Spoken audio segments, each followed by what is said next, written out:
So one day, a tour operator and a cordon bleu chef offered a food stylist the opportunity to join them and two food journalists, one from Belarus and the other from St. Louis, in a lightning food tour of Jamaica. 14 parishes, 8 days, 6 foodies, 1 love. So I picked up my camera and followed them. Well, these accomplished young writers ate their way round Jamaica in fine style, from exclusive restaurants to a maroon camp and a kitchen in the middle of the sea. Da Vinci is an off-the-beaten-path tour company interested in developing food tourism. Slow Food is a non-profit eco-gastronomic organization founded in 1989 to counteract fast food and fast life. They believe in maintaining local food traditions and developing interest in the food we eat, where it comes from, how it tastes, how food choices affect the rest of the world.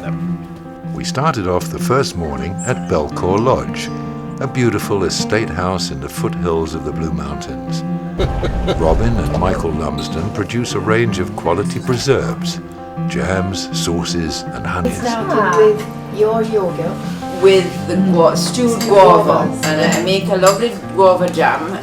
This is before? I add definitely.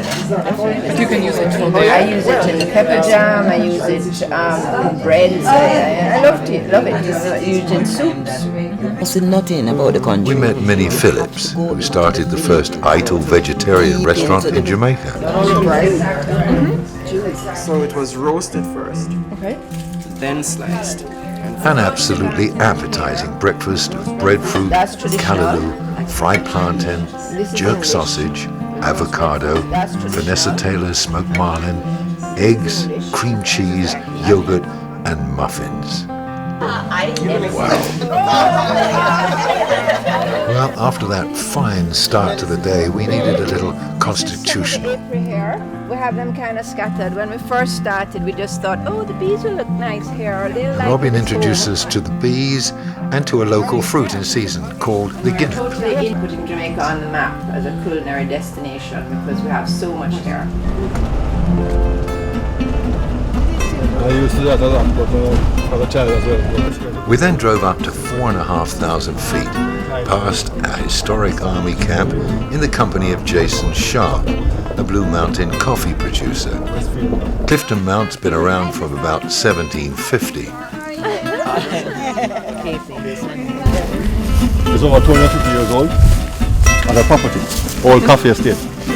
We have records of coffee exports from Clifton Mount from as far back as 1800 to London. So it's a really old coffee growing region, growing Blue Mountain coffee, and then variety to see what works for the variety in that location to create the maximum taste profile, and then you create the brand after that. So, but Clifton Mount was about 300 acres of coffee in the late 1700s, early 1800s, and then over time it dwindled down to almost zero. And then now we have revitalized again. I said, but there's easily 200 acres now back in production. In Jamaica, we have 8,000 small farmers. Small farmers are... On the way down, we stopped by Mount Edge, a small bed and breakfast perched on a cliff owned by Michael Fox. Michael shared with us a traditional cornmeal recipe created by an old Rasta man called Brother Wolf. Cook it right down to pepper. We were invited to lunch by Jason at the Crystal Edge restaurant in Red Light, where we met Winsome and the chef. Thyme, Scotch bonnet, ginger, pimento. That's like a typical Jamaican profile. It's a river station. That's good. Do you want to try? Ginger. He has secrets that he's not telling. Yes. Not anymore. Thank you. Jason also owns a chain of coffee shops, the Café Blue. Delicious homemade pastries, Blue Mountain coffee, and we tucked in. But the conversation, what do you think it was about? The nutmeg with the cinnamon. Maybe the sun. Yeah, I'm a Jamaican man. He's not bad. Our chochos. And they make great apple pie. Squeeze a lime, bacon, spices. Yeah. Yum. Nutmeg, cinnamon. I can't wait to meet your chochos.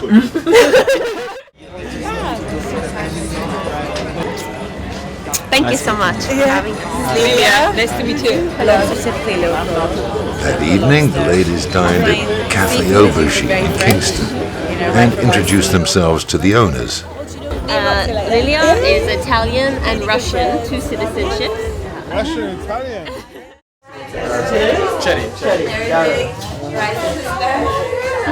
Testing the mettle of our visitors, we then went to a newly opened establishment where you can buy the best in a bottle with a choice cigar. And we had the Appleton tour from the inside. Splash. Perfect. Like I said, these are sipping rooms. So there's a ad, there's a series of ads in the international press.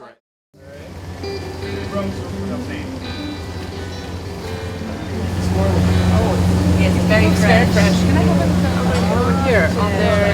The Jamaicans, we don't serve sailfish. Thinking that our team may be feeling a little fragile, we met for lunch at Port Royal at a civilized 12:30. The restaurants will come and they'll buy from the fishermen. They're catching the thing right there. They're going to Lime Key. And fish soup, put it back. Tasty. Very good. Barbecue sauce for chicken. Carolina is our favorite flavor. Up into the Blue Mountains again, to Woodford Market Garden, to Donna Noble's small certified organic farm, where she's hosting raw food specialist Dr. Aris Latan. Yeah, because see, this food digests itself. This is sun-fired food. So we have the curry plantain, ripe, marinated, seasoned plantain with coconut cream. The crust is a pumpkin seed crust. The cauliflower nuggets are battered in a cashew basil sauce. And we have our famous ackee, something on that level. Jackfruit, passion fruit, chutney, we call it, because it is loaded with herbs from the Woodford Market Garden. Woodford Market Garden is a certified organic farm. It grows a variety of herbs, edible flowers, and lettuces. The idea of growing some of her own food always appealed to Donna, and she now offers a wide variety of salad greens and herbs to the local market and employs 10 people from the community. The farm assists the Jamaica Organic Agricultural Movement and the Jamaica Conservation Development Trust by hosting workshops for farmers and schools, providing practical knowledge and hands-on guidance on sustainable farming techniques, spreading the organic message to the next generation. Healthy food, caring for the environment, developing skills.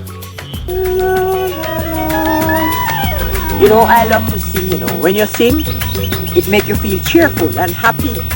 And when you're working and singing, it makes you have a nice spirit. And healing, and you see a lot of stuff come up. Filling is made with ackee, seasoned with. This is a Woodford green garden. Stands tall pepper sauce. You're really trying to bring back the pepper sauce culture to Jamaica. It's used to make a roots tonic, and the tonic tones your body. So it's a body vanilla coconut. And the sorrel has been sun-fired, and we did not. It's really like a sort of taste explosion, I would say. Like it's a bit of a spicy and AC. It feels very energy dense in a good way and very flavorful. But I think that might also be the skill of the chef. On the third day of the Da Vinci Cuisine experience, we had a really pleasant encounter. In the hills of Reading, above Montego Bay, in a luxury villa with charm, history, and heart, we were hosted by Brenda Isaac, an Atlanta-based philanthropist. Highland House, once owned by Oscar Hammerstein, is a lovely colonial with gorgeous grounds and a well-appointed staff. But what makes staying here really special is that you're supporting a great foundation. Brenda is the founder of the One Love Learning Foundation. During her many visits, Brenda discovered that although Jamaica appears to be developed in many ways, many children from impoverished backgrounds went to school hungry, and at a local school there was no nutrition program. So she started an organic garden in a little plot of land next to the Anchovy School. As the project grew, Brenda developed 2 acres of her own estate to start the One Love program with Mark, the head gardener.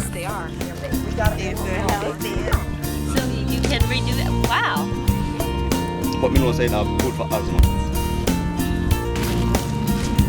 The dream. In our group, there were 2 food journalists, one from Russia and one from the US, a cordon bleu chef, an organic farmer, and a tour operator. And we were having a marvelous time. We were amazed at the amount of crops that Brenda grows here. Sweet potatoes, cabbages, broccoli, pop chai, cauliflower, all the peppers, papaya, banana, spinach, lettuce, and much more. The vegetables grown here not only subsidizes the school, but also allows the guests to roam the land and choose their own fresh produce for the staff to create delicious meals. It's all about relaxation. I was trying to make that, send into the movement. After a great breakfast, we were offered the opportunity to go along for the drive and deliver the produce directly to the school. The headmistress was really pleased to see Brenda.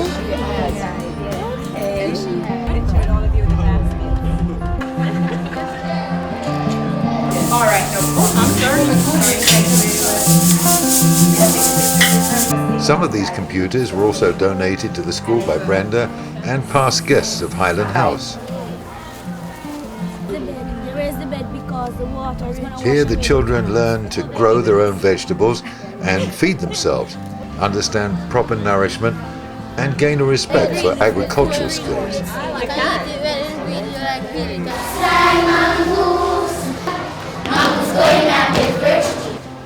We learned from Brenda that the One Love Learning Foundation has reached out to the Sudan and Atlanta, and the Trinity Project is a teacher exchange program between foundation schools in Jamaica, Atlanta, and the Sudan. Brenda sees that the better interaction between these diverse locations is a way to build understanding and realize the similarities of culture. It's a great project by Brenda Isaac.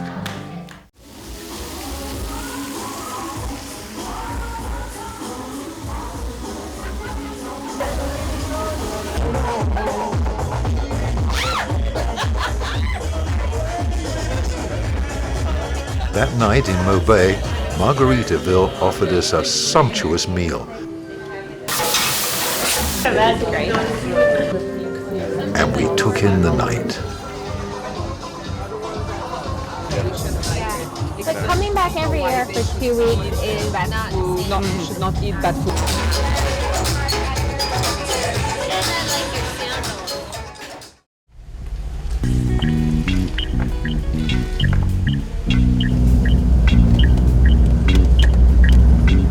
Into the hills to Croydon Estate, a tourist attraction and a pineapple estate, There are about 5 varieties of these pineapples. with several varieties of pineapple including Cowboy, Demerara, and Sugarloaf.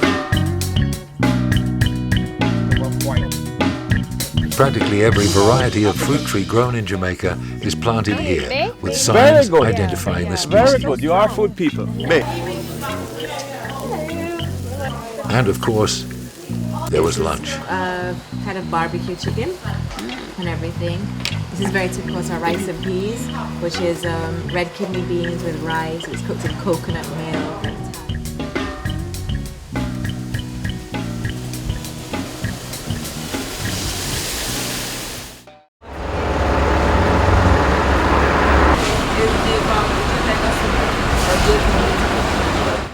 The next day we headed for the south coast, and stopping at Middle Quarters, we sampled the exotic fare. Red kidney beans, broad beans, potatoes, carrots. Oh, look at that big bean. I'm going to try the porridge and the shrimp fritter. It's very good. Yeah. It's called peanut sip. Thank you. Thanks. Another one. Another day. It's like a dessert. Nice. It seems to be dessert. Does seem to be dessert. Yeah. Yeah. Much good without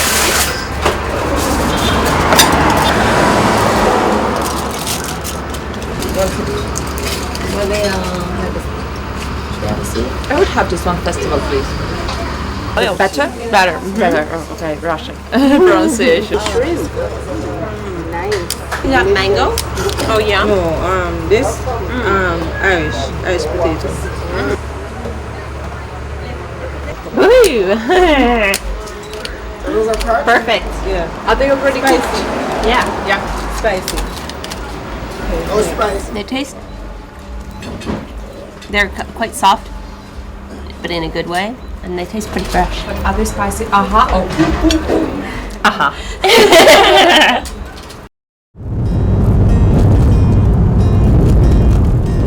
Back on the road again.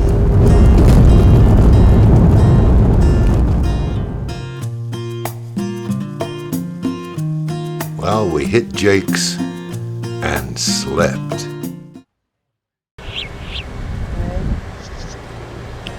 Morning.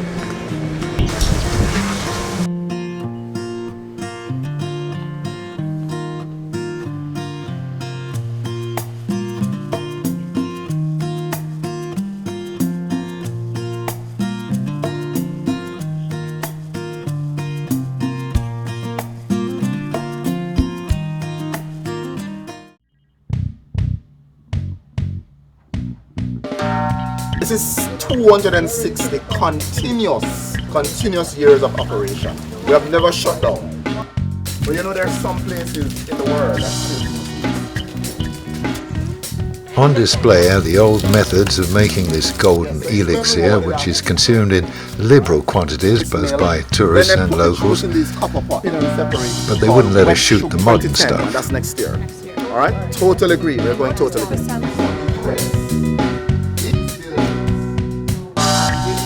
A great compliment to rum is coconut water. Thank you. How's it tasting? It's a good one. Sweet. Slightly sweet? Mm-hmm. It's very sweet.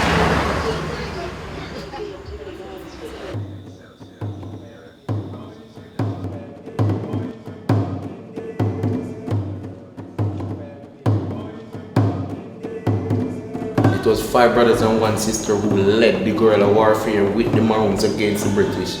And the British got defeated and a peace treaty was signed giving us rights and privilege to be a self-governing body up until today living in Jamaica. Before we were shown around by Mark, a Maroon leader, we checked out what was on the menu. The carcoon is a vine, and the vine was used to camouflage the Maroons in the olden days. If you're sick with your kidney, we can ground this and roast it and parch it into a tea. There's a spice, some hot spice in it, and then we're gonna add the codfish to it. Pork, and if you notice we have some sticks on the fire, that's where we're gonna put them for the smoke to penetrate, and the wood we have there is the same pimento wood. No like mixed season like you see they're selling in the stores are not added to this. So now it's pimento. Ginger, pepper, garlic, onion, scallion. Oh yeah.